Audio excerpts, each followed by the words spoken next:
Hello everyone, welcome to our YouTube channel. Myself Annie. और आज की video में हम डिस्कस करेंगे नागरिकता संशोधन अधिनियम 2019 यानी कि CAA के बारे में। क्योंकि रिसेंटली गृह मंत्री अमित शाह ने घोषणा की थी कि चुनाव से पहले पूरे देश में CAA लागू कर दिया जाएगा, तो इसीलिए आज हम इस टॉपिक को डिटेल में जानेंगे।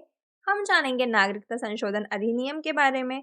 हम डिस्कस करेंगे कि हमारे संविधान में नागरिकता से संबंधित कौन कौन से प्रावधान शामिल हैं और इस पूरे मुद्दे को लेकर ये इतना विवाद क्यों है देश में, इसके बारे में भी डिस्कस करेंगे। तो अगर आपको वीडियो पसंद आए तो लाइक जरूर करना और अपने दोस्तों के साथ शेयर भी करना। और अगर आप चैनल पर नए हैं तो चैनल को सब्सक्राइब करना मत भूलना। तो हमारे संविधान के भाग 2 में अनुच्छेद 5 से लेकर 11 तक नागरिकता से संबंधित प्रावधान शामिल किए गए हैं। और नागरिकता की कहानी शुरू होती है आजादी के बाद से।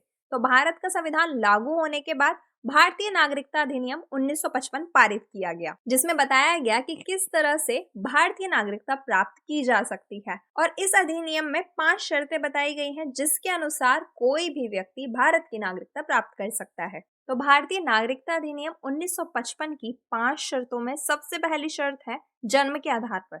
जन्म के आधार पर कोई भी व्यक्ति भारतीय नागरिकता प्राप्त कर सकता है।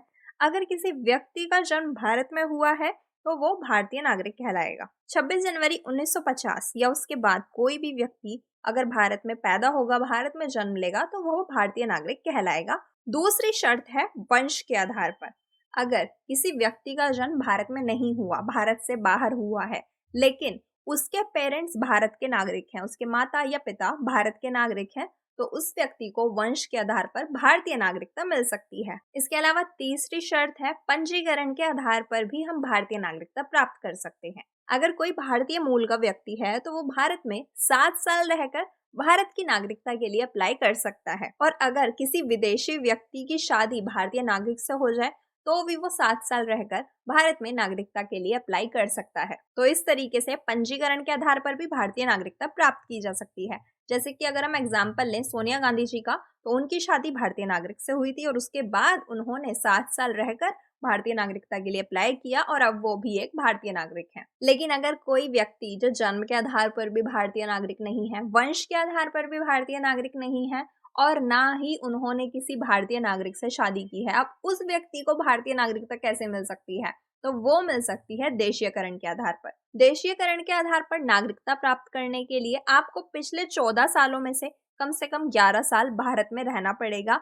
और आपको संविधान की 8वीं अनुसूची में जो 22 भाषाएं दी गई हैं, उसमें से कोई एक भाषा आपको बोलनी आनी चाहिए और फिर आप भारत की नागरिकता के लिए अप्लाई कर सकते हैं। यानी कि कोई भी व्यक्ति 11 साल भारत में रहकर भारत की कोई एक भाषा सीखकर भारत की नागरिकता के लिए अप्लाई कर सकता है।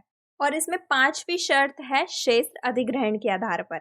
यानी कि अगर कोई नया क्षेत्र भारत में शामिल हो जाए तो उस क्षेत्र के जो लोग होंगे वो ऑटोमेटिकली भारतीय नागरिक बन जाएंगे। जैसे कि गोवा 1987 में भारत का हिस्सा बना और उसके बाद गोवा के लोग भारतीय नागरिक बन गए। इसी तरह सिक्किम भी जब भारत संघ में शामिल हुआ तो सिक्किम के लोग भी भारतीय नागरिक बन गए। तो इस तरीके से इन 5 आधारों पर कोई भी व्यक्ति भारतीय नागरिकता प्राप्त कर सकता है। लेकिन नागरिकता अधिनियम 1955 में संशोधन किया गया 2019 में, और इसी को क्या कहा गया? नागरिकता संशोधन अधिनियम।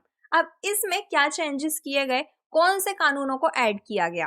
तो इसमें बताया गया कि 31 दिसंबर 2014 को या उससे पहले जो भी लोग अफगानिस्तान, बांग्लादेश और पाकिस्तान से भारत आए हैं और अगर वो हिंदू, सिख, बौद्ध, जैन, पारसी, ईसाई कम्युनिटी के लोग हैं तो उन्हें भारत में अवैध प्रवासी नहीं माना जाएगा, उन्हें भारत की नागरिकता दी जाएगी। तो 31 दिसंबर 2014 से पहले जो भी इन 3 देशों से इन 6 कम्युनिटी के लोग आए हैं वो भारत के नागरिक होंगे, उन्हें अवैध प्रवासी नहीं माना जाएगा, उन्हें भारत की नागरिकता दी जाएगी। क्योंकि ये जो भारत के तीनों पड़ोसी देश हैं इनमें मुस्लिम जनसंख्या ज्यादा है और इनमें गैर मुस्लिम लोगों के साथ उत्पीड़न होता है, तो इसीलिए जो भी उत्पीड़न का शिकार होकर भारत में आ रहे हैं भारत सरकार उन्हें नागरिकता देने की बात कर रही है। अब पड़ोसी देशों के ये जो अल्पसंख्यक लोग हैं अगर ये 5 साल भी भारत में रह रहे हैं तो इन्हें भारत की नागरिकता दी जाएगी। लेकिन पहले 1955 वाले नागरिकता अधिनियम में क्या कहा गया था कि आपको 11 साल कम से कम भारत में रहना पड़ेगा,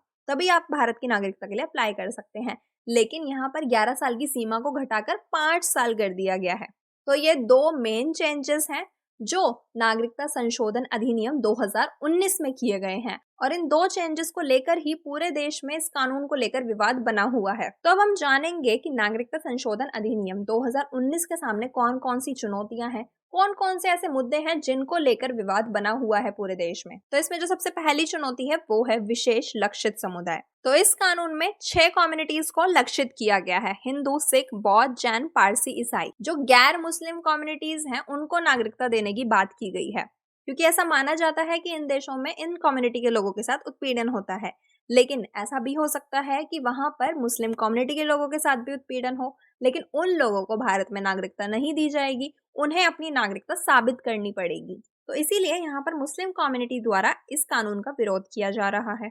इसमें दूसरा जो विवाद है वो है मौलिक अधिकारों के खिलाफ। तो इस कानून के जो विरोधी हैं वो ये कह रहे हैं कि इस कानून से मौलिक अधिकार और भारतीय संविधान का उल्लंघन हो रहा है, क्योंकि मौलिक अधिकारों में बात की गई है समानता के अधिकार की, और यहाँ पर भेदभाव किया जा रहा है। यहाँ पर समानता नहीं दिखाई जा रही है मुस्लिम कम्युनिटी के साथ। और क्योंकि भारतीय संविधान में धर्मनिरपेक्षता की बात भी की गई है, तो आप धर्म के आधार पर कैसे नागरिकता दे सकते हैं। तो इसीलिए जो आलोचक हैं वो इन आधारों पर भी इस कानून का विरोध कर रहे हैं। और यहाँ पर जो तीसरा विवाद है वो है उत्तर पूर्व से संबंधित, क्योंकि नॉर्थ ईस्ट का जो पूरा इलाका है उसकी सीमा बांग्लादेश से लगती है, और पहले बांग्लादेश था पूर्वी पाकिस्तान। आजादी के बाद से लेकर आज तक भी बांग्लादेश से जो लोग हैं वो भारत आते हैं, और स्पेशली वो आते हैं नॉर्थ ईस्ट रीजन में। इसकी वजह से जो नॉर्थ ईस्ट रीजन है, जो 7 स्टेट है, उनकी डेमोग्राफी में चेंजेस हो रहे हैं। वहां के लोगों के अधिकार, उनके रिसोर्सेस, उन सभी का हनन हो रहा है बांग्लादेश के लोगों द्वारा। और असम में बार बार इस चीज को लेकर विरोध हो रहा था, तो इसीलिए 1985 में किया गया असम समझौता। और ये जो समझौता हुआ था वो 1985 में केंद्र सरकार, असम सरकार और असम स्टूडेंट यूनियन के नेता के बीच में हुआ था, क्योंकि असम में निर्जातीय तनाव बढ़ रहा था बांग्लादेश अवैध अप्रवासी को लेकर। और इसीलिए इस समझौते में नागरिकता अधिनियम में 6A को शामिल किया गया। और नागरिकता अधिनियम 6A में कहा गया कि 1 जनवरी 1966 से पहले बांग्लादेश से आने वाले जो लोग होंगे उन्हें भारतीय नागरिकता दी जाएगी। 1 जनवरी 1966 ये वो टाइम है जब बांग्लादेश नहीं था, जब ये इलाका पूर्वी पाकिस्तान कहलाता था। और पाकिस्तान में जो गैर मुस्लिम समुदाय हैं उनका विरोध होता था, उनके साथ उत्पीड़न अत्याचार होता था, तो वो लोग अपनी जान बचाकर भारत आते थे। तो इसीलिए भारत सरकार ने उन लोगों को भारतीय नागरिकता देने की बात की। और 1 जून 1966 से लेकर 25 मार्च 1971 के बीच में जो लोग बांग्लादेश से भारत आएंगे उन्हें भी नागरिकता दी जाएगी, लेकिन उन्हें 10 साल तक मतदान का अधिकार नहीं दिया जाएगा। अब ये वो टाइम है जब बांग्लादेश को लेकर भारत और पाकिस्तान का युद्ध चल रहा था, तो इसीलिए इस टाइम पीरियड के बीच में आने वाले लोगों को भी भारतीय नागरिकता देने की बात की गई, लेकिन उन्हें 10 साल तक मतदान के अधिकार से वंचित रखा जाएगा।